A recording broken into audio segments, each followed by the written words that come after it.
옛날 어느 산골 마을에 밤이면 산짐승 우는 소리조차 들리지 않을 만큼 깊고 고요한 곳에 커다란 기와집 한 채가 자리 잡고 있었습니다.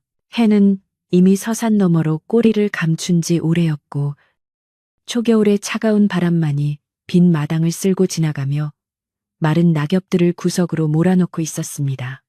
마을 어귀에서 개 짖는 소리가 간간히 들려왔지만 이 기와집은 마치 세상과 단절된 듯 무거운 침묵 속에 잠겨 있었습니다.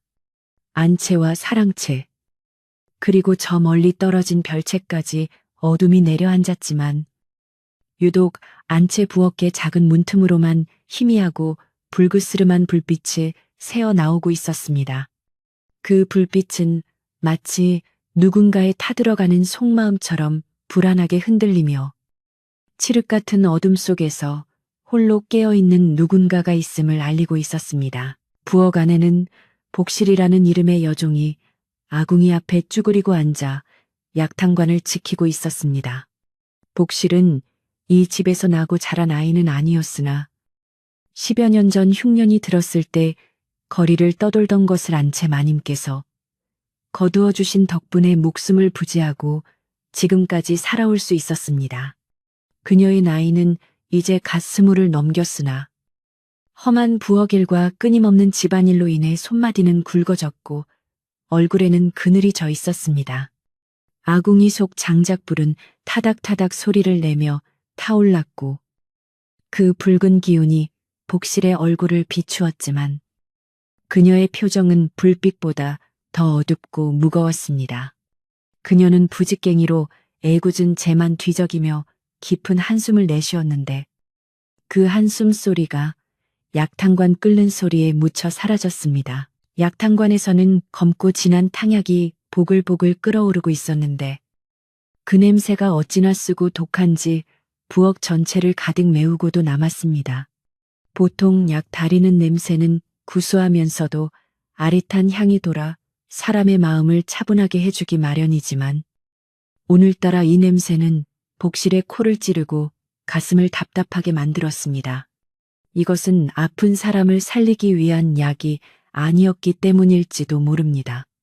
아니, 겉으로는 몸을 보하는 약이라 하였으나 복실의 품속에는 그 약의 성질을 완전히 뒤바꿔버릴 무서운 물건이 숨겨져 있었습니다. 복실은 무의식적으로 자신의 저고리 안쪽을 손으로 꾹 눌러보았습니다. 바스락거리는 종이의 감촉이 손끝에 전해져 오자 그녀의 등골이 오싹해지며 식은땀이 흘러내렸습니다. 몇 시간 전 해가 뉘엿뉘엿 지기 시작할 무렵 안채마님은 조용히 복실을 안방으로 불렀습니다. 평소답지 않게 주위를 다 물리고 오직 복실만을 앉혀둔 마님은 오랫동안 아무 말 없이 창호지 문만 바라보았습니다. 방 안에는 침묵만이 무겁게 흘렀고 복실은 마님의 그림자에 눌려 숨조차 크게 쉬지 못했습니다. 한참 만에 입을 연 마님의 목소리는 마치 살얼음판 위를 걷는 듯 차갑고도 위태로웠습니다. 마님은 품에서 작은 종이봉투 하나를 꺼내 복실의 손에 쥐어주며 오늘 밤 별채에 머무는 작은 마님에게 올릴 탕약에 이것을 타라고 명했습니다. 그 가루가 무엇인지 구체적으로 설명하지는 않았으나 복실은 마님의 눈빛에서 서려있는 도끼와 원망을 읽을 수 있었습니다.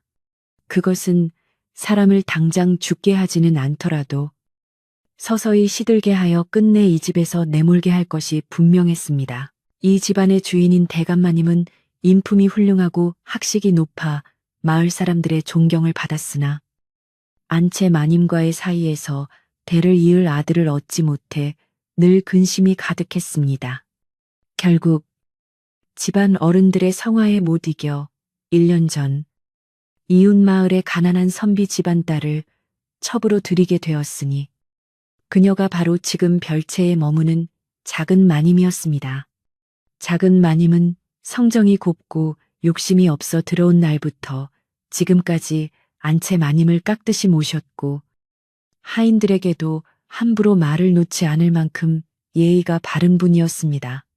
그러나 그녀의 존재 자체가 안채 마님에게는 뼈에 사무치는 가시와도 같았습니다. 대감 마님의 발길이 별채로 향하는 날이면 안채 마님은 밤새 불을 끄지 못한 채 뜬 눈으로 밤을 지새우곤 했습니다. 복실은 아궁이의 불길을 바라보며 갈등의 늪에서 허우적거렸습니다. 안채 마님은 부모 잃고 굶어 죽어가던 자신을 거두어 먹이고 입혀준 생명의 은인이었습니다. 마님의 명령은 곧 하늘의 뜻과 같았고 감히 거역한다는 것은 상상조차 할 수 없는 일이었습니다. 하지만 별채의 작은 마님 또한 복실에게 따뜻한 말 한마디를 건네주던 선한 분이었습니다. 지난 겨울 복실이 손등이 터져 피가 날 때 몰래 불러다가 귀한 연고를 발라주며 눈물 짓던 그 고운 얼굴이 아른거려 복실은 차마 품속에 가루를 꺼낼 용기가 나지 않았습니다. 은혜를 갚으려면 죄를 지어야 하고 죄를 피하려면 은혜를 저버려야 하는 기막힌 상황 속에서 복실의 마음은 새카맣게 타들어갔습니다. 부엌 밖에서는 바람이 더욱 거세져 나뭇가지를 흔드는 소리가 윙윙거리며 들려왔습니다. 마치 귀신이 울부짖는 듯한 그 소리에 복실은 깜짝 놀라 어깨를 움츠렸습니다. 부엌 문이 덜컹거릴 때마다 누군가 들어와 자신을 감시하는 것만 같아 자꾸만 뒤를 돌아보게 되었습니다. 부엌 벽에 걸린 조리나 키 같은 살림살이들의 그림자가 불빛에 일렁이며 기괴한 춤을 추는 것처럼 보였. 그것들이 입을 모아 복실에게 어서 서두르라고 재촉하는 듯 했습니다.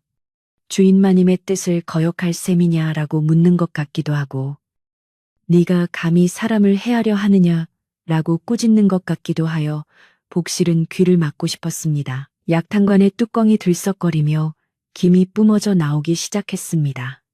이제 약을 내려야 할 시간이 다가오고 있었습니다. 복실은 떨리는 손으로 배보자기를 준비하고 정갈한 백자 대접을 꺼냈습니다. 뜨거운 김과 함께 쌉싸름한 약냄새가 더욱 진동을 했습니다. 그녀는 약탕관을 들어 배보자기에 붓기 시작했습니다. 검은 물줄기가 하얀 대접으로 떨어지며 소용돌이 쳤습니다. 그 검은 물이 마치 자신의 운명 같다는 생각이 들었습니다. 한 방울도 흘리지 않으려 애를 썼지만 손이 너무 떨려 몇 방울이 쟁반 위로 튀었습니다. 튀어오른 약 방울이 마치 핏방울처럼 보여 복실은 황급히 행주로 그것을 닦아냈습니다. 약을 다 따르고 나니 이제 결정의 순간이 코앞으로 다가왔습니다. 지금 여기서 가루를 탈 것인가? 아니면 별채로 가는 도중에 탈 것인가? 복실은 주위를 두리번거렸습니다. 부엌에는 아무도 없었지만 부뚜막 위에 모셔진 조항신이 눈을 부릅뜨고 지켜보고 있는 것만 같아 도저히 이곳에서는 일을 저지를 수가 없었습니다. 그래, 가는 길에 하자. 아무도 보지 않는 캄캄한 마당 한 구석에서 얼른 넣고 섞어버리면 될 일이야. 복실은 그렇게 스스로를 합리화하며 약 대접을 쟁반에 받쳐들었습니다. 쟁반을 든 손이 미세하게 떨려 달그락거리는 소리가 났습니다. 그녀는 심호흡을 크게 한 번 하고는 부엌 문을 향해 걸음을 옮겼습니다. 무거운 나무 문을 밀고 밖으로 나오자 찬 공기가 훅 끼쳐와 달아올랐던 얼굴을 식혀주었습니다. 그러나 몸은 추워졌어도 가슴 속의 불안은 조금도 식지 않았습니다. 하늘에는 구름이 잔뜩 끼어 달빛조차 희미했고 마당은 한치 앞을 분간하기 어려울 정도로 어두웠습니다. 안채에서 별채로 가는 길은 평소라면 눈 감고도 다닐 수 있는 익숙한 길이었지만 오늘따라 그 길이 끝도 없이 멀고 험하게만 느껴졌습니다. 뱃돌 아래 벗어둔 집신을 찾아 신는 복실의 발놀림이 허둥지둥거렸습니다. 쟁반을 쏟지 않으려 안간힘을 쓰며 한 발 한 발 내디딜 때마다 마른 풀들이 밟히는 소리가 정적을 깨뜨렸습니다. 마당 한가운데 서 있는 늙은 감나무가 거대한 팔을 벌리고 복실을 내려다보고 있었습니다. 앙상한 가지들이 바람에 흔들리며 바닥에 그림자를 드리웠는데 그 모양이 마치 복실의 발목을 잡으려는 손길 같았습니다. 복실은 쟁반을 가슴 가까이 끌어안으며 종종 걸음을 쳤습니다. 품속에 있는 하얀 가루 봉투가 심장 박동에 맞춰 바스락거리는 소리를 내는 것 같아 미칠 지경이었습니다. 마님, 제발 저를 용서하세요. 그리고 작은 마님, 부디 이 죄 많은 년을 용서하지 마세요. 속으로 수없이 되뇌며 복실은 죄책감과 공포 사이를 오갔습니다. 멀리 사랑채 쪽에서는 대감마님의 헛기침 소리가 들려왔지만 이 은밀하고도 무서운 일을 막아줄 사람은 아무도 없었습니다. 안채 담장을 지나 별채로 통하는 중문에 다다랐을 때 복실은 잠시 멈춰 섰습니다. 이 문을 넘어서면 이제 돌이킬 수 없는 강을 건너는 것이나 다름없었습니다. 중문 너머로 별채의 모습이 희미하게 보였습니다. 작은 마님이 머무는 방에는 아직 불이 켜져 있었고 창호지 문 위로 누군가의 그림자가 어른거렸습니다. 따뜻해 보이는 그 불빛이 복실에게는 마치 지옥의 불길처럼 느껴지기도 했고 동시에 마지막으로 붙잡고 싶은 구원의 밧줄처럼 보이기도 했습니다. 복실은 쟁반을 잠시 바닥에 내려놓고 싶었지만 그랬다가는 다시 들지 못할 것 같아 꽉 쥐고 버텼습니다. 손바닥에 배어나온 땀 때문에 쟁반이 미끄러울 지경이었습니다. 복실은 다시 걸음을 재촉하여 별채 마당으로 들어섰습니다. 별채는 안채와 달리 소박하고 조용한 곳이었습니다.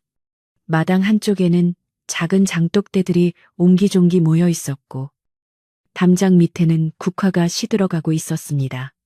적막이 감도는 그곳에서 복실은 마침내 멈춰 섰습니다. 채마루까지는 불과 10걸음도 남지 않은 거리였습니다.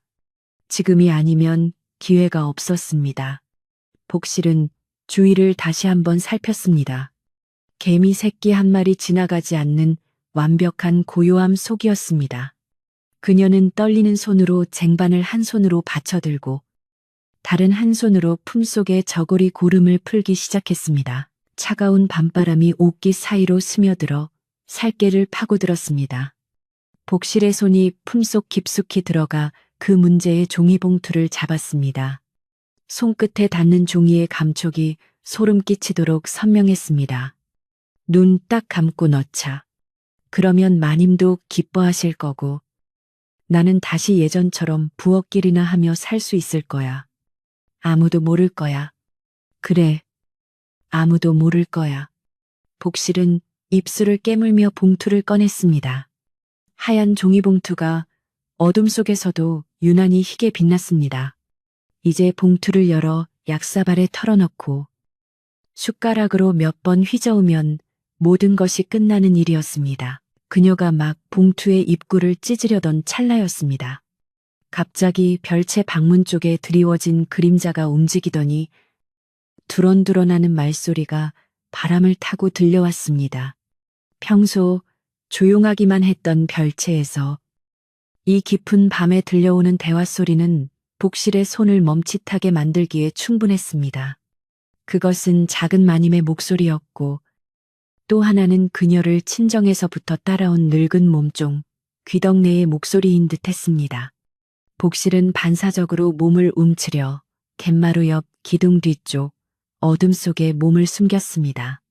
심장이 쿵쾅거려 그 소리가 방 안에까지 들릴까봐 겁이 날 정도였습니다. 약사발에 독을 타려던 손은 허공에 멈춘 채 복실은 숨소리조차 죽이고 귀를 기울였습니다. 문풍지 너머로 들려오는 목소리는 작았지만 밤이 워낙 고요한 탓에 또렷하게 들려왔습니다. 그 대화의 내용은 복실이 상상했던 것과는 전혀 다른, 아니 짐작조차 하지 못했던 이야기들이었습니다. 복실은 자신이 들고 있는 독약보다 더 충격적인 진실이 문틈 사이로 흘러나오고 있음을 직감했습니다. 쟁반을 든 팔이 바들바들 떨려오기 시작했습니다. 복실은 캔마루 아래 어둠 속에 몸을 웅크린 채 마치 사냥꾼에게 쫓기는 산짐승처럼 가쁜 숨을 몰아쉬고 있었습니다. 손에 들린 쟁반 위에서는 뜨거운 탕약이 식어가며 하얀 김을 피워 올리고 있었는데 그 김이 차가운 밤 공기와 만나 희미하게 흩어지는 모습이 마치 복실에 타들어가는 속마음 같았습니다. 그녀의 등 뒤로는 거친 북풍이 대나무 숲을 흔들며 스산한 소리를 내고 있었고 그 소리는 마치 복실에게 어서 이를 치르라고 재촉하는 악마의 속삭임처럼 들려왔습니다. 하지만 방 안에서 들려오는 저 나직한 말소리가 복실의 발목을 단단히 붙잡고 놓아주지 않았습니다. 그녀는 쟁반을 내려놓지도 들고 들어가지도 못한 채 엉거주춤한 자세로 굳어버리고 말았습니다. 품속에 넣어둔 독약 봉투는 복실의 심장 바로 위에서 불덩이처럼 뜨겁게 느껴지다가도 어느 순간에는 얼음장처럼 차갑게 식어 가슴을 서늘하게 만들었습니다. 안채마님께서 주신 이 하얀 가루는 단순한 약이 아니었습니다. 그것은 한 사람의 목숨을 앗아갈 수도 있고 평온하던 집안을 풍비박산 낼 수도 있는 무서운 재앙의 불씨였습니다. 복실은 자신이 지금 무슨 짓을 저지르려 하는지 다시금 뼈저리게 실감했습니다. 손끝이 파르르 떨려와 쟁반 위의 그릇들이 서로 부딪히며 달그락거리는 소리를 낼 뻔했습니다. 그녀는 황급히 쟁반을 가슴으로 끌어당겨 소리를 죽였지만 쿵쿵거리는 심장 소리만큼은 어찌할 도리가 없었습니다. 방 안에서는 늙은 몸종 귀덕내의 목소리가 흘러나왔습니다. 귀덕내는 작은 마님이 시집 올 때 친정에서 데려온 유모 같은 존재로 누구보다 작은 마님을 아끼고 위하는 사람이었습니다. 그녀의 목소리에는 물기 어린 서러움과 분통함이 가득 배어 있었습니다.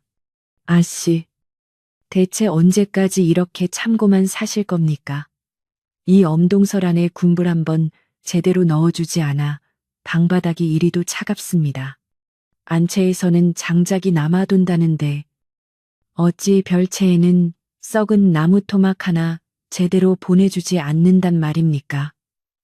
귀덕내의 불평은 복실의 가슴을 콕콕 찔렀습니다.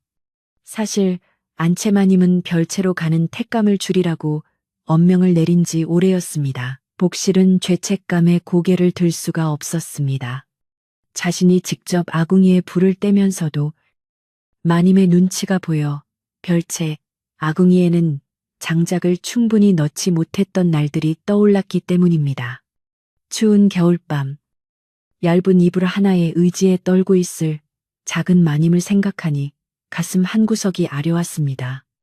그러나 안채 마님의 서슬퍼런 명령을 거역했다가는 당장 자신이 쫓겨날 판이었기에 복실 역시 어쩔 수 없는 일이라며 스스로를 위로해 왔었습니다. 하지만 막상 벽 하나를 사이에 두고 그 서러운 이야기를 직접 듣게 되니 자신이 저지른 방관 또한 큰 죄였음을 깨닫게 되었습니다. 그때 귀덕내의 불평을 가로막는 작은 마님의 목소리가 들려왔습니다. 기력이 없어 가늘고 떨리는 목소리였지만 그 안에는 흔들리지 않는 단단함이 깃들어 있었습니다. 귀덕, 어멈, 언성을 낮추게. 누가 들으면 어쩌려고 그리 함부로 말을 하는가. 안채 마님께서도 살림을 꾸리시느라 바쁘셔서 미처 신경 쓰지 못하신 것뿐일세. 그리고 내 몸이 워낙 차서 춥게 느끼는 것이지. 방이 그리 찬 것은 아니야. 작은 마님은 오히려 아랫사람을 나무라며 안채 마님을 감싸고 있었습니다. 복실은 자신의 귀를 의심했습니다. 보통 첩으로 들어와 이런 대접을 받으면 원망과 저주를 퍼붓는 것이 예사일 텐데 작은 마님은 단 한 번도 안채를 탓하는 말을 하지 않았습니다. 귀덕내는 답답하다는 듯 바닥을 치며 다시 말을 이었습니다. 아이고, 아씨, 속도 없으십니까? 저 독한 안채 마님이 일부러 그러는 것을 온 집안 하인들이 다 아는데 어찌 아씨만 모르시는 척 하십니까? 오늘도 보십시오. 몸이 편치 않으신 아씨께 약을 보낸다고 하는데 그 속에 무엇이 들었는지 누가 압니까? 제가 보기에는 약이 아니라 병을 더하는 독이 틀림없습니다.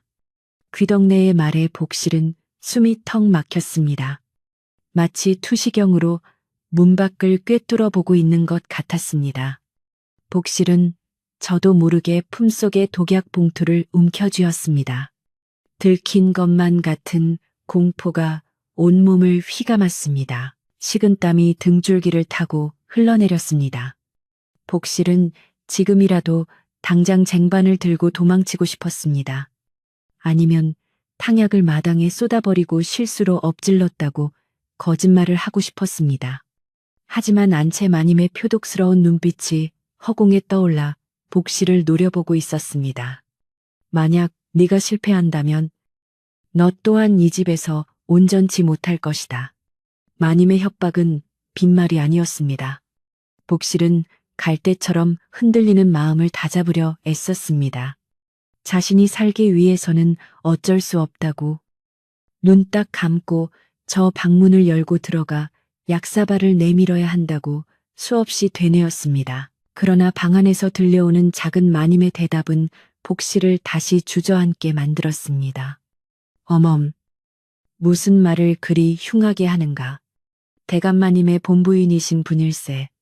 집안에 법도가 있고 위계가 있는데 어째 아랫사람이 윗분을 의심하고 헐뜯는단 말인가. 마님께서 보내주시는 약은 내 몸을 염려하여 주시는 귀한 정성일세. 설령 그것이 내게 해가 되는 것이라 할지라도 윗분이 주시는 것이라면 달게 받는 것이 아랫사람의 도리야. 작은 마님의 목소리는 차분했지만 그 속에 담긴 체념과 슬픔은 깊은 우물처럼 아득했습니다. 복실은 그 말에 담긴 무게에 짓눌려 숨조차 제대로 쉴 수가 없었습니다. 복실은 탕약 그릇을 내려다보았습니다. 검은 액체 위로 자신의 일그러진 얼굴이 비치는 것만 같았습니다. 이 약을 드시면 정말 돌아가실지도 모릅니다. 그런데도 달게 받으시겠다니요. 복실의 마음속에서 격렬한 소용돌이가 쳤습니다.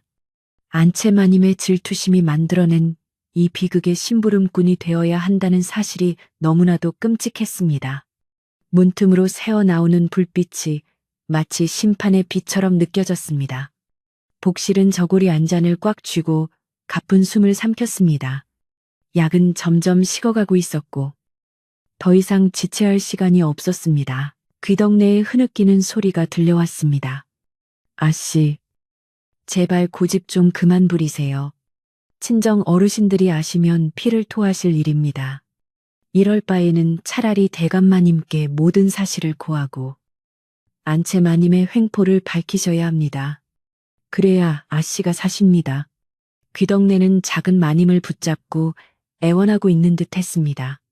옷자락이 스치고 바스락거리는 소리가 났습니다. 복실은 엠마루 기둥에 몸을 바짝 붙이고 그들의 대화에 온 신경을 집중했습니다. 대감마님께 알린다니.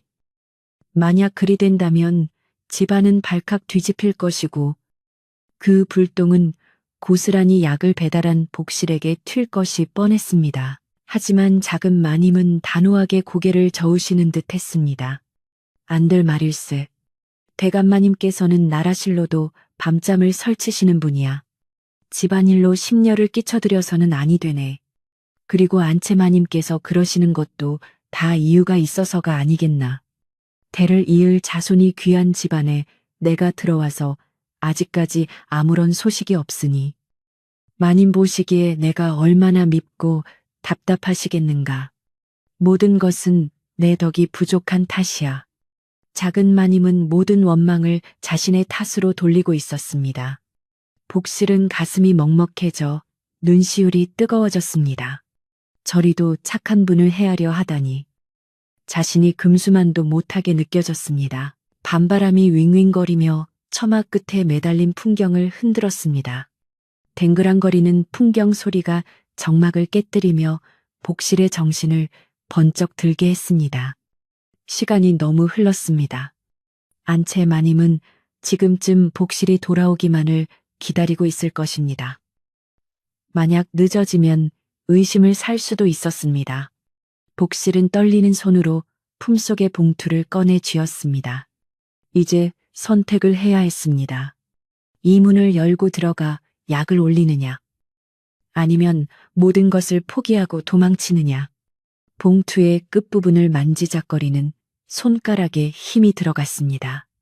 바스락 소리가 났지만 바람 소리에 묻혀 다행히 방 안에는 들리지 않았습니다. 복실은 탕약 그릇에 봉투의 가루를 털어넣으려는 신용을 해보았습니다.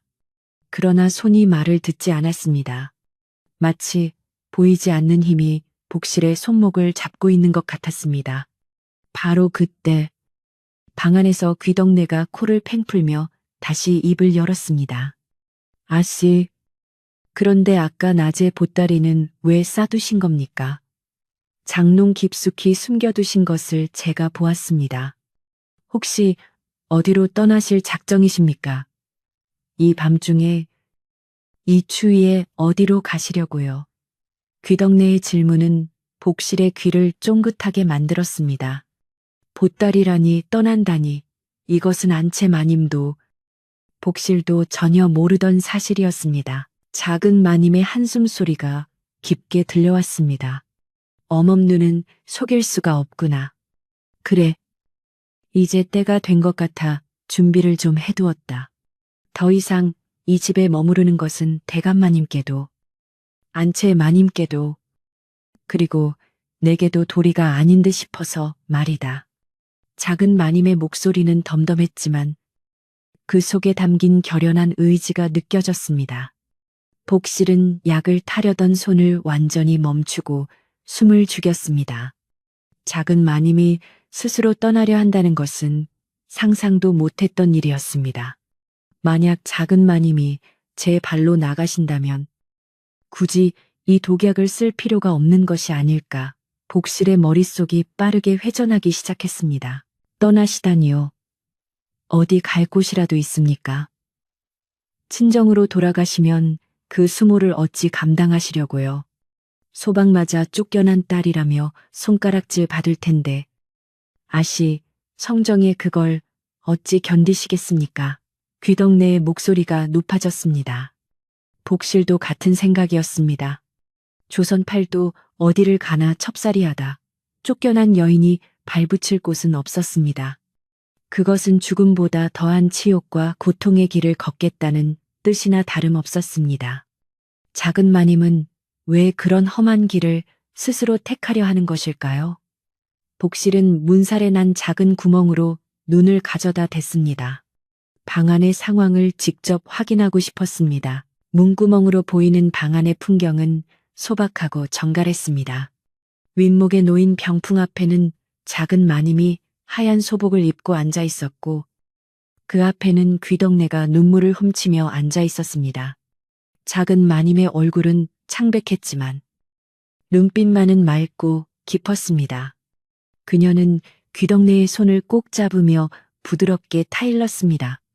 친정으로 가지는 않을 거야. 내 이미 알아봐둔 절이 하나 있다. 산 깊은 곳에 있는 남자인데 그곳에 가서 부처님께 의탁하며 남은 생을 보내려 한다. 그러니 너무 걱정하지 말게. 복실은 혼란스러웠습니다. 작은 마님이 떠나면 난채 마님은 기뻐할 것입니다. 그렇다면 굳이 이 약을 먹여 탈을 낼 필요가 없지 않을까 하는 생각이 들었습니다. 하지만 안채마님의 명령은 오늘 밤이었습니다. 내일 떠난다 할지라도 오늘 밤 이 약을 먹이지 않으면 복실은 불호령을 피할 수 없었습니다. 복실의 갈등은 끝이 없었습니다. 그냥 눈 딱 감고 약을 드리고 마님이 떠나시면 모든 게 해결되는 거 아닐까? 아니야. 이 약을 드시면 몸이 상해서 떠나지도 못하고 알아눕게 될 거야. 그러면 더 큰 사단이 날 텐데.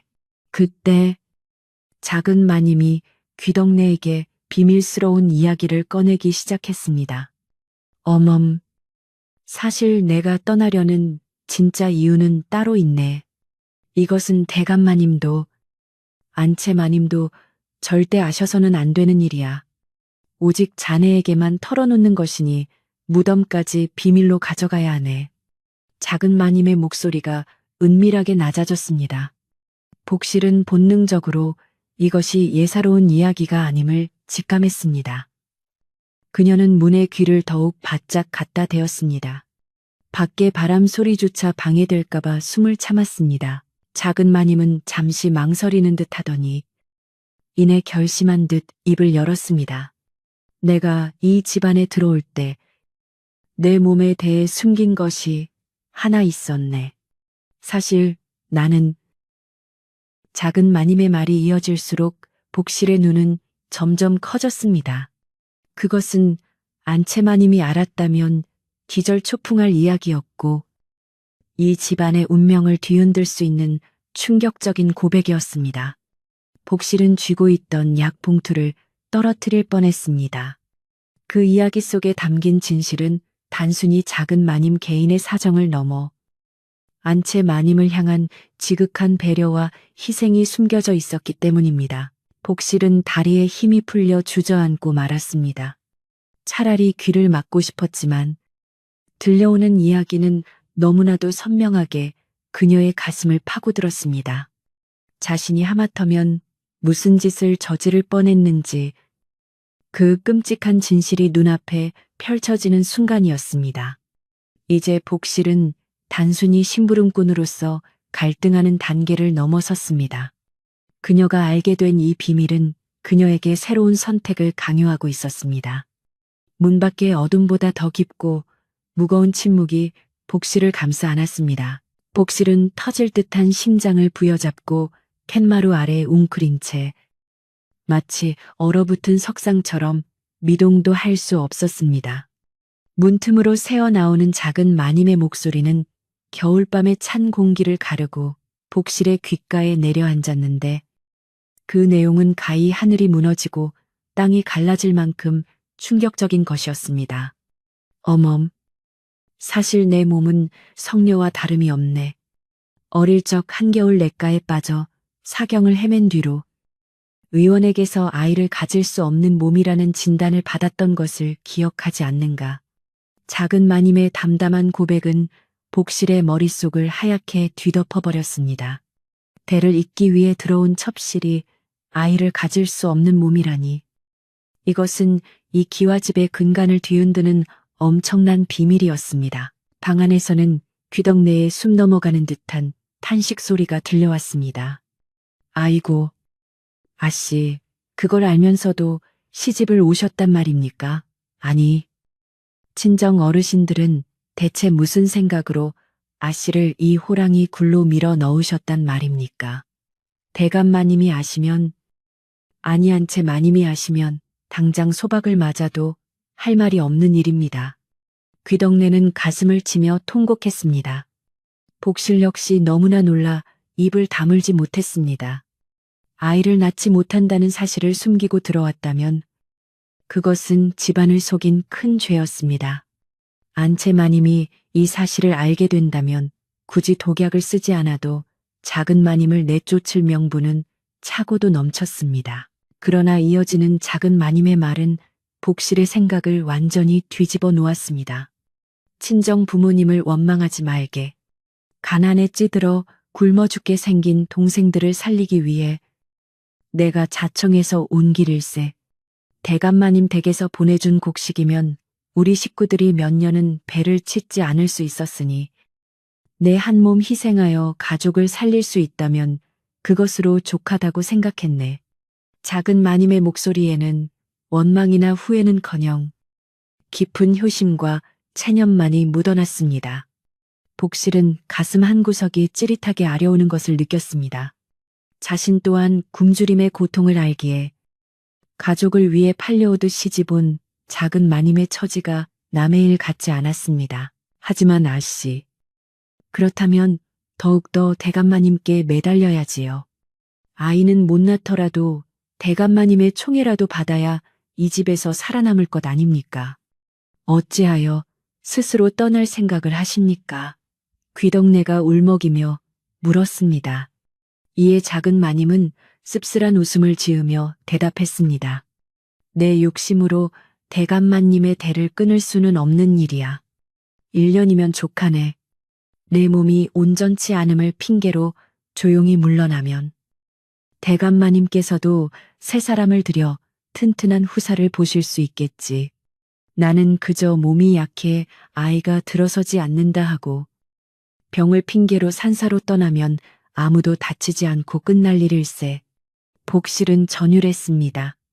작은 마님은 자신이 쫓겨나는 수모를 겪더라도 대감마님의 대를 위해 그리고 집안의 평화를 위해 스스로 물러날 계획을 세우고 있었던 것입니다. 거짓말을 해서라도 자리를 지키려는 것이 아니라 오히려 거짓말을 해서라도 깨끗이 물러나려는 그 마음, 씀씀이가 너무나 고결하고 안타까웠습니다. 복실이 품속에 숨긴 독약은 사람을 죽이는 약이었지만 작은 마님의 마음은 이미 죽음을 각오한 성자의 마음과 다르지 않았습니다. 복실은 손에 쥔 독약 봉투가 뜨거운 숯덩이처럼 느껴져 견딜 수가 없었습니다. 그때 귀덕내가 안채 마님 이야기를 꺼냈습니다. 아씨가 이리도 깊은 속뜻을 품고 계신 줄도 모르고 안채 마님은 오늘도 저리 독한 탕약을 보내시니 제가 천불이 나서 못 살겠습니다. 저 약에 무엇이 들었는지 뻔히 보이는데 아씨는 왜 꼬박꼬박 받아드시는 겁니까? 그냥 몰래 버리셔도 되지 않습니까? 귀덕내의 말은 복실의 전곡을 찔렀습니다. 복실은 숨을 멈추고 작은 마님의 대답을 기다렸습니다. 과연 작은 마님은 안채 마님이 보낸 약을 의심하고 있었던 것일까요? 만약 알고도 마셨다면 그것은 또 무슨 이유 때문일까요? 작은 마님의 목소리는 차분하게 가라앉아 있었습니다. 어멈, 안채 마님의 심정을 헤아려 보게. 평생 대감마님 뒷바라지를 하며 집안을 일으키셨는데 자식이 없다는 이유 하나만으로 첩을 들이는 꼴을 보셨으니 그 속이 오죽하시겠나. 나라도 피가 거꾸로 솟았을 걸세. 마님께서 보내시는 약이 비록 쓰고 독할지라도 그것을 드심으로써 마님의 화가 조금이라도 풀린다면 나는 100번이라도 마실 수 있네. 작은 마님은 안채 마님을 원망하기는커녕 같은 여인으로서 그 아픔을 이해하고 감싸 안고 있었습니다. 복실은 눈앞이 흐려졌습니다. 안채 마님은 작은 마님을 눈의 가시처럼 여겨 죽이려 하는데 작은 마님은 안채 마님의 화를 풀어드리기 위해 독이 될지도 모르는 약을 달게 받겠다니요. 이것은 바보가 아니라면 부처님 가운데 토막이 아니고 무엇이겠습니까? 복실의 눈에서 뜨거운 눈물이 주르륵 흘러내렸습니다. 자신이 지금 하려는 짓이 얼마나 끔찍한 죄악인지 뼈에 사무치도록 깨달았습니다. 만약 이대로 들어가 약의 독을 탄다면 그것은 단순히 사람을 죽이는 것이 아니라 하늘의 뜻을 거스르는 천벌 받을 짓이었습니다. 그리고 어멈, 내가 떠나고 나면 안채 마님께서도 마음을 잡으실 걸세. 내가 있는 동안만이라도 마님께서 마음껏 미워하고 원망하시게 두게나 그것이 내가 이 집안에 끼친 폐를 조금이라도 갚는 길이야. 작은 마님의 말 한마디 한마디가 복실의 가슴에 비수처럼 꽂혔습니다. 복실은 품속의 독약 봉투를 꽉 움켜쥐었습니다. 종이 봉투가 구겨지는 소리가 났지만 이제 그런 것은 상관없었습니다. 이 약은 절대 작은 마님의 입에 들어가서는 안 되는 것이었습니다. 복실은 결심했습니다. 차라리 자신이 벌을 받을지언정 이 천사 같은 분을 해칠 수는 없었습니다. 방 안에서는 귀덕내가 콧물을 훌쩍이며 말을 이었습니다. 아씨, 그래도 몸은 챙기셔야지요. 떠나시더라도 건강한 몸으로 나가셔야지. 이렇게 시름시름 앓다가 객사라도 하시면 친정 부모님은 어찌 사시라고요. 오늘 약은 제가 몰래 버리겠습니다. 네, 제발 오늘만이라도 드시지 마세요. 귀덕내의 간곡한 부탁에 복실은 마음속으로 그래, 제발 버려라, 버려다오, 가라고 외쳤습니다. 하지만 작은 마님의 고집은 꺾이지 않았습니다. 아니야, 밖에서 복실이가 기다리고 있을 텐데 약을 버린 것이 들통나면 그 아이가 곤욕을 치를 게야. 안채 마님의 성정의 약을 제대로 먹이지 않았다고 하면 그 아이를 가만두시겠나. 복실은 입을 틀어막고 흐느꼈습니다. 작은 마님은 자신의 건강보다 약을 배달 온 하인인 복실의 안위를 더 걱정하고 있었습니다. 자신을 죽이러 온 자객이나 다름없는 복실을 위해 독이 든 약을 마시겠다니요. 복실은 더 이상 견딜 수가 없었습니다. 다리가 후들거리고 온몸에 힘이 빠져 털썩 주저앉을 것만 같았습니다. 쟁반 위 약사발의 약은 이미 미지근하게 식어 있었지만 복실의 마음은 용광로처럼 들끓고 있었습니다. 그녀는 자신이 섬겨야 할 진정한 주인이 누구인지, 사람의 도리가 무엇인지 혼란스러움 속에서도 명확한 답을 찾아가고 있었습니다. 밤바람이 더욱 거세져 문풍지를 세차게 흔들었습니다. 마치 복실에게 어서 결단을 내리라고 재촉하는 듯 했습니다. 복실은 떨리는 손으로 품속에서 구겨진 독약 봉투를 꺼냈습니다. 어둠 속에서도 희미하게 빛나는 하얀 봉투는 마치 악마의 유혹처럼 보였습니다. 이걸 넣으면 나는 살고 마님은 죽는다. 하지만 이걸 넣지 않으면 나는 죽을 수도 있다. 하지만 이제 복실에게 죽고 사는 문제는 중요하지 않았습니다. 그녀의 머릿속에는 오직 하나, 저 가여운 작은 마님을 살려야 한다는 생각뿐이었습니다. 복실은 텐마루 밑 깊숙한 곳, 돌틈 사이에 독약 봉투를 힘껏 쑤셔 박았습니다. 다시는 찾을 수 없도록, 어둠이 영원히 삼켜버리도록 깊이 밀어 넣었습니다. 빈손이 되자 비로소 숨이 쉬어졌습니다. 하지만 아직 끝난 것이 아니었습니다. 안채 마님께는 약을 먹였다고 거짓을 고해야 했고, 작은 마님께는 독이 없는 약을 올려야 했습니다. 그리고 무엇보다 자신이 들은 이 모든 이야기를 가슴에 묻어야 했습니다. 복실은 옷매무새를 다듬고 눈물을 닦아냈습니다. 찬바람에 얼굴을 식히며 붉어진 눈시울을 감추려 애썼습니다. 아무 일도 없었던 것이다. 나는 그저 약을 가져왔을 뿐이다. 복실은 스스로에게 주문을 걸듯 속삭였습니다. 아씨, 밖에 누가 온 것 같습니다. 예민한 귀덕내가 인기척을 느꼈는지 방문 쪽을 향해 물었습니다. 복실이냐? 밖이 많이 추울 텐데 오래 기다리게 했구나. 어서 들어오거라. 작은 마님의 목소리는 언제 그랬냐는 듯 평온하고 따뜻했습니다. 복실은 심호흡을 크게 한 번 하고는 떨리는 목소리를 가다듬어 대답했습니다. 네, 작은 마님, 안채에서 약을 가지고 왔습니다요. 그녀의 목소리는 평소보다 조금 잠겨 있었지만 최대한 밝게 하려 노력했습니다. 어이구, 춥다. 얼른 들어오너라. 방문이 열리고 따스한 불빛이 복실을 맞이했습니다. 방 안의 풍경은 아까 문구멍으로 보았던 것과 같았지만 직접 마주한 작은 마님의 얼굴은 훨씬 더 야위고 창백해 보였습니다. 하지만 그 눈빛만은 촛불처럼 은은하게 빛나고 있어 복실은 감히 그 눈을 똑바로 쳐다볼 수가 없었습니다. 쟁반을 내려놓는 복실의 손은 여전히 미세하게 떨리고 있었습니다.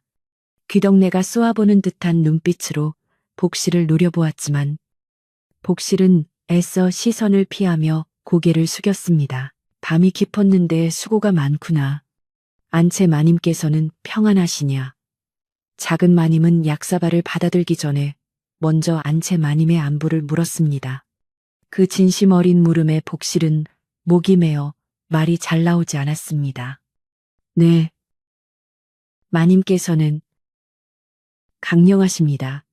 복실은 겨우 대답을 짜내었습니다. 자신이 모시는 주인이 저지르려 했던 끔찍한 음모를 알면서도 천연덕스럽게 안부를 묻는 작은 마님 앞에서 복실은 죄인이 된 기분을 지울 수가 없었습니다. 작은 마님은 하얀 손을 뻗어 약사발을 잡았습니다. 검은 탕약이 찰랑거리며 작은 파동을 일으켰습니다. 복실은 그 순간 심장이 찼는 줄 알았습니다. 비록 독은 넣지 않았지만 안채의 마님이 보낸 약 자체가 몸에 좋을 리 없다는 귀덕내의 말이 귓가를 맴돌았기 때문입니다. 복실은 충동적으로 소리칠 뻔했습니다. 마님, 드시지 마세요. 그 약은 드시면 안 됩니다. 하지만 입술을 깨물며 꾹 참았습니다. 지금 여기서 소란을 피웠다가는 모든 것이 수포로 돌아갈 수 있었습니다. 약 냄새가 참으로 진하구나. 마님의 정성이 가득 담긴 듯하다. 작은 마님은 약사발을 입가에 가져가며 나직이 중얼거렸습니다. 옆에 있던 귀덕내가 안절부절 못하며 아씨 하고 불렀지만 작은 마님은 눈짓으로 귀덕내를 제지했습니다. 그리고는 주저없이 약사발을 기울였습니다. 꿀꺽, 꿀꺽, 목 넘기는 소리가 조용한 방 안에 울려 퍼졌습니다. 복실은 바닥에 코가 닿을 정도로 고개를 숙인 채 그 소리를 하나하나 세고 있었습니다. 그것은 약을 삼키는 소리가 아니라 작은 마님의 서러운 운명을 삼키는 소리처럼 들렸습니다. 약을 다 비운 작은 마님은 빈 사발을 쟁반 위에 올려놓으며 쓴 입맛을 다셨습니다. 복실아, 잘 마셨다고 마님께 전해 올려라. 그리고 날이 차니 너도 돌아가는 길 조심하고 부엌에 가서 따뜻한 물이라도 한 잔 마시고 가거라. 마지막까지 아랫사람을 챙기는 그 마음의 복실은 결국 참았던 눈물을 왈칵 쏟고 말았습니다. 아, 아씨. 복실은 흐르는 눈물을 주체할 수 없어 소매로 얼굴을 가렸습니다. 작은 마님은 놀란 듯 눈을 크게 뜨며 물었습니다. 아니, 왜 우느냐? 어디 아픈 것이냐? 아니면 누가 너를 괴롭히기라도 한 것이냐? 따뜻한 손길이 복실의 어깨에 닿았습니다. 그 온기에 복실은 더욱 서러워져 어깨를 들썩이며 울었습니다. 아닙니다요. 아닙니다요. 그저 아씨께서 너무 고마워서, 날이 너무 추워서 눈물이 납니다요. 복실은 횡설수설하며 변명을 늘어놓았습니다. 차마 사실대로 말할 수 없는 자신의 처지가 한스럽고 그럼에도 불구하고 살아계셔준 작은 마님이 고마워서 눈물이 멈추지 않았습니다. 귀덕내도 의아한 표정으로 복실을 바라보았지만 우는 사람을 나무라지는 않았습니다. 작은 마님은 혀를 차며 복실의 손을 잡아주었습니다. 거칠고 튼 복실의 손을 감싸지는 그 손은 비단결처럼 부드러웠지만 얼음장처럼 차가웠습니다. 착한 아이로구나. 네 마음이 그리 고우니 복을 받을게야. 어서 가서 쉬어라. 작은 마님의 다독임에 복실은 겨우 울음을 그치고 쟁반을 챙겨 일어났습니다. 방을 나서는 복실의 발걸음은 들어올 때보다 훨씬 가벼웠지만 마음은 천근만근 무거웠습니다. 독약은 쓰지 않았지만 이제 그녀에게는 더 큰 숙제가 남아 있었습니다. 안채 마님께 돌아가 이 상황을 어떻게 보고할 것인가? 그리고 이 비밀을 어떻게 지켜낼 것인가? 마당으로 나온 복실은 하늘을 올려다보았습니다. 구름 사이로 희미하게 달빛이 비치고 있었습니다. 그 달빛이 마치 복실이 가야 할 길을 비추어 주는 듯했습니다. 복실은 쟁반을 옆구리에 끼고 마루 밑에 숨겨둔 독약을 생각하며 안채를 향해 힘차게 발걸음을 옮겼습니다. 이제 그녀는 단순한 심부름꾼이 아니었습니다. 두 여인의 운명을 쥔, 그리고 이 집안의 평화를 지켜야 할 비밀의 파수꾼이 되어 있었습니다. 안채로 돌아오는 길은 갈 때보다 훨씬 멀고도 험하게 느껴졌습니다. 밤하늘의 달은 구름 사이로 숨어버려 사방은 칠흑 같은 어둠뿐이었고 복실의 발걸음 소리만이 적막한 마당을 울리고 있었습니다. 품속에는 독약 봉투가 사라졌지만 그 빈자리를 채운 것은 그보다 더 무겁고 감당하기 힘든 비밀이었습니다. 복실은 자신의 가슴을 짓누르는 이 진실을 안채마님께 어떻게 전해야 할지, 아니, 전해도 되는 것인지 수없이 고민하며 마른 침을 삼켰습니다. 찬바람이 불어와 땀에 젖은 등줄기를 서늘하게 식혔지만 복실의 이마에서는 여전히 진땀이 흐르고 있었습니다. 저 멀리 안채 방문에 비친 마님의 그림자가 마치 거대한 산처럼 복실을 기다리고 있는 듯해 숨이 턱턱 막혀왔습니다. 안채 부엌을 지나 안방 문 앞에 다다르자 방 안에서 기척을 느낀 마님의 나직한 목소리가 흘러나왔습니다. 복실이냐 들어오거라. 그 목소리는 평소보다 가라앉아 있었지만 그 속에 숨겨진 날선 긴장감은 문풍지를 뚫고 나올 듯 했습니다. 복실은 떨리는 손으로 문고리를 잡았습니다. 차가운 쇠붙이의 감촉이 손바닥을 찔렀습니다. 심호흡을 깊게 한 번 하고 복실은 조심스럽게 문을 열고 방 안으로 들어갔습니다. 방 안은 후끈한 온기로 가득 차 있었지만 마님이 앉아있는 윗목에는 서리빨 같은 냉기가 감돌고 있었습니다. 마님은 화로를 앞에 두고 꼿꼿이 앉아 복실을 뚫어지라 응시하고 있었습니다. 복실은 마님의 시선을 피하며 바닥에 넙죽 엎드렸습니다. 무릎이 바닥에 닿는 소리가 쿵 하고 났지만 아픔을 느낄 새도 없었습니다. 그래, 약은 남기지 않고 다 마시더냐. 마님의 첫마디는 역시 약에 관한 것이었습니다. 그 목소리에는 일말의 주저함도 죄책감도 묻어있지 않았습니다. 오직 자신의 목적이 달성되었는지를 확인하려는 조급함만이 묻어났습니다. 복실은 바닥에 이마를 댄 채 주먹을 꽉 쥐었습니다. 이제 입을 열면 돌이킬 수 없는 강을 건너게 되는 것이었습니다. 거짓말을 해서 마님을 안심시킬 수도 있었지만 복실은 작은 마님의 그 서글픈 진심을 도저히 혼자만 알고 있을 수가 없었습니다. 마님, 죽을 죄를 지었습니다. 인연을 죽여주시옵소서. 복실의 입에서 터져 나온 말은 마님의 예상과는 전혀 다른 것이었습니다. 마님의 눈썹이 꿈틀거렸습니다. 그게 무슨 소리냐? 설마 약을 먹이지 못하고 도로 가져온 것이냐? 아니면 쏟기라도 했단 말이냐? 마님의 목소리가 높아지며 매섭게 다그쳤습니다. 복실은 고개를 세차게 저으며 눈물을 뚝뚝 흘렸습니다. 방바닥으로 떨어지는 눈물방울이 동그란 자국을 남겼습니다. 아닙니다. 마님, 약은 작은 마님께서 남김없이 다 드셨습니다. 하오나 제가 차마 그 가루를 넣지 못했습니다. 순간 방 안에는 무거운 침묵이 흘렀습니다. 마님의 눈이 분노로 이글거리기 시작했습니다. 당장이라도 요강이라도 집어 던질 듯한 기세였습니다. 리년이 미쳤구나. 내 명을 거역하고 살아서 나갈 줄 알았더냐. 은혜를 원수로 갚는 것이냐. 마님의 호통이 떨어지자 복실은 더욱 납작 엎드려 울먹이며 말을 이었습니다. 마님, 제발 제 말을 한 번만 들어주십시오. 제가 별채 쓴마루 밑에서 약을 타려다가 방 안에서 들려오는 작은 마님의 말씀을 듣고 말았습니다. 그 말씀을 듣고 나니 차마 손이 움직이지 않았습니다요. 마님은 기가 막힌다는 듯 코웃음을 쳤습니다.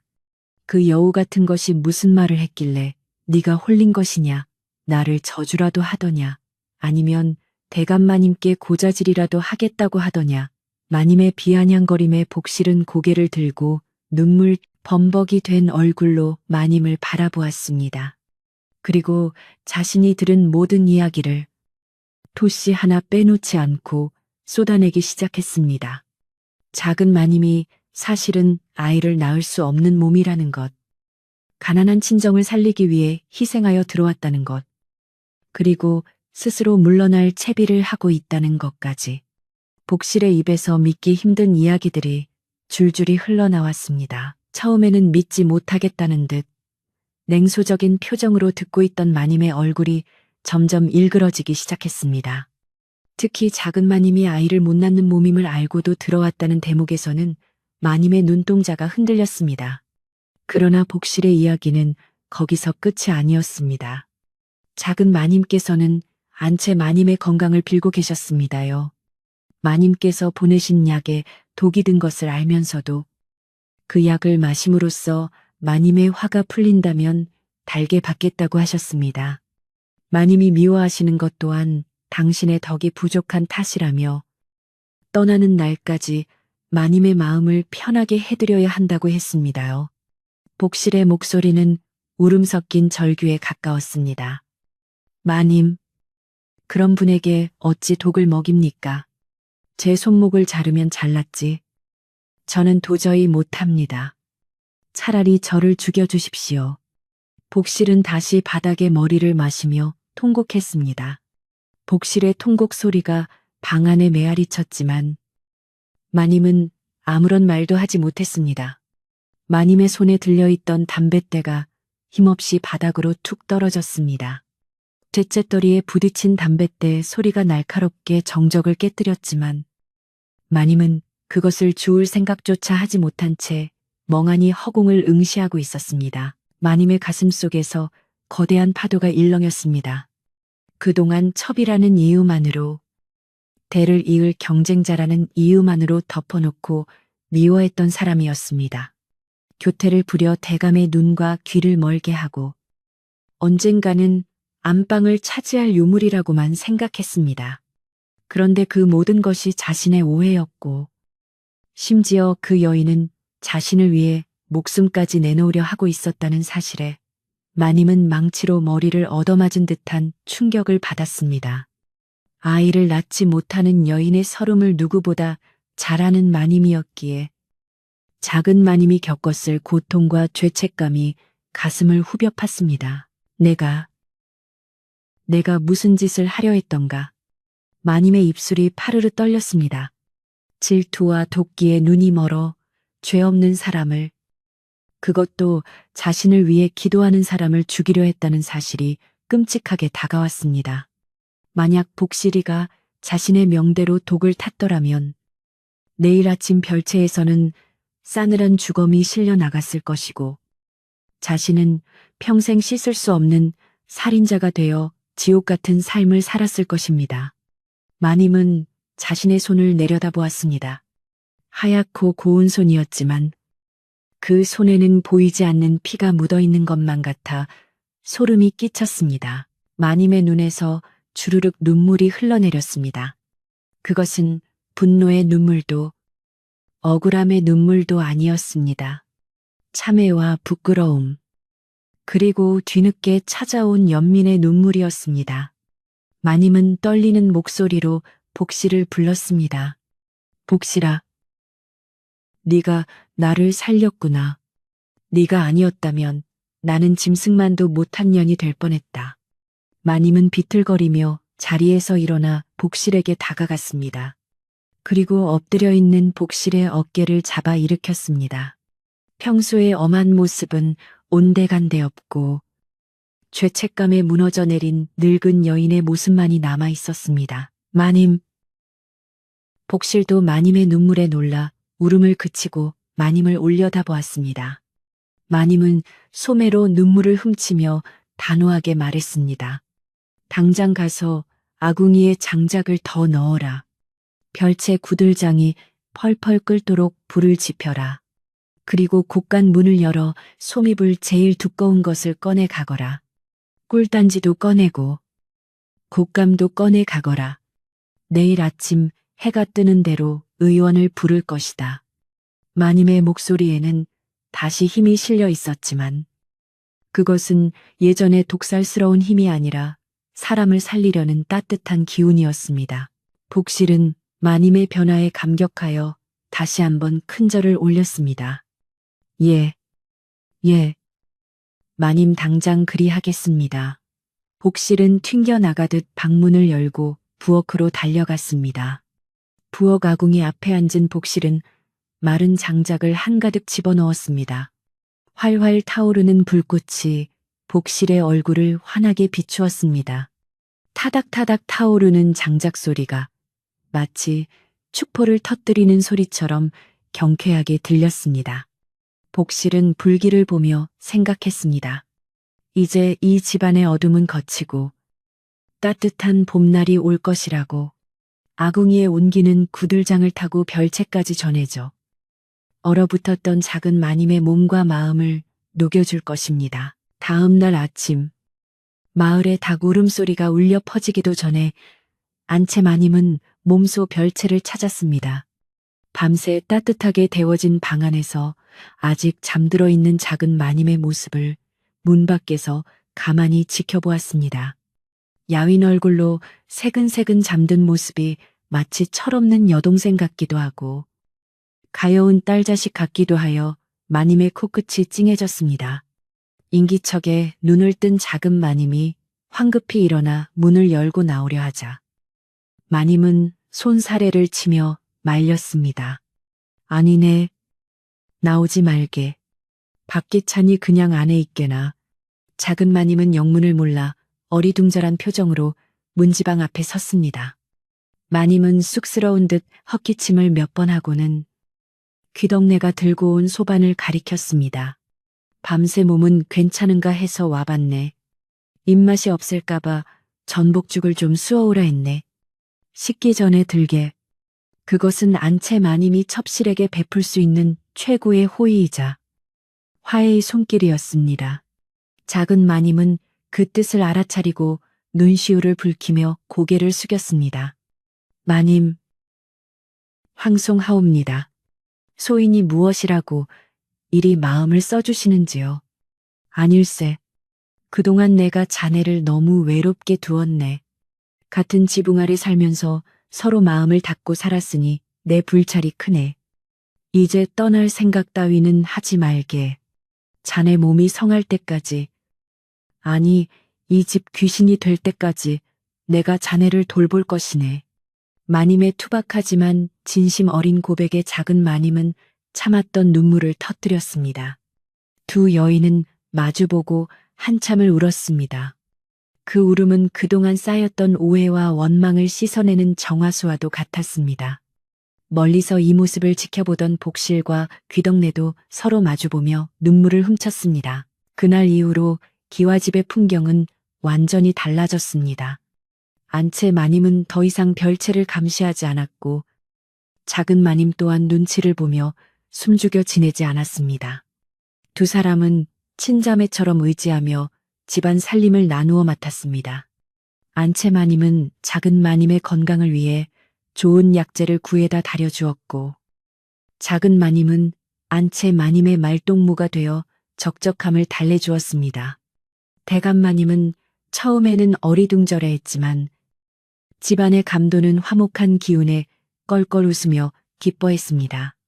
비록 아이 울음소리는 들리지 않았지만 그보다 더 귀한 웃음소리가 담장을 넘어 마을까지 퍼져나갔습니다. 복실은 이제 더 이상 품속에 독약을 품고 다니지 않아도 되었습니다. 그녀가 나르는 쟁반 위에는 향긋한 차와 달콤한 다과가 놓여 있었고 그녀의 발걸음은 춤추듯 가벼웠습니다. 부엌 아궁이 앞에 앉아 불을 떼며 복실은 생각했습니다. 그날 밤 자신이 문 밖에서 엿들은 대화가 아니었다면 그리고 자신이 용기를 내어 마님께 사실을 고하지 않았다면 지금의 이 평화는 없었을 것이라고요. 복실은 자신의 선택이 옳았음을 확인하며 가슴 뿌듯함을 느꼈습니다. 세월이 흘러 계절은 바뀌고 마당의 감나무에는 주홍빛 감들이 주렁주렁 열렸습니다. 안채 마님과 작은 마님은 팻마루에 나란히 앉아 감을 깎으며 도란도란 이야기를 나누고 있었습니다. 지는 해가 두 여인의 얼굴을 붉게 물들였고 그 모습은 마치 한 폭의 그림처럼 아름다웠습니다. 복실은 그 모습을 바라보며 흐뭇한 미소를 지었습니다. 바람이 불어와 낙엽을 굴렸지만 그 바람조차도 이제는 춥지 않고 시원하게만 느껴졌습니다. 자, 이제 이야기는 끝이 났습니다. 무서운 음모와 오해로 시작되었지만 진심과 용기로 인해 따뜻하게 마무리된 이 이야기가 오늘 밤 여러분의 꿈자리를 편안하게 지켜주기를 바랍니다.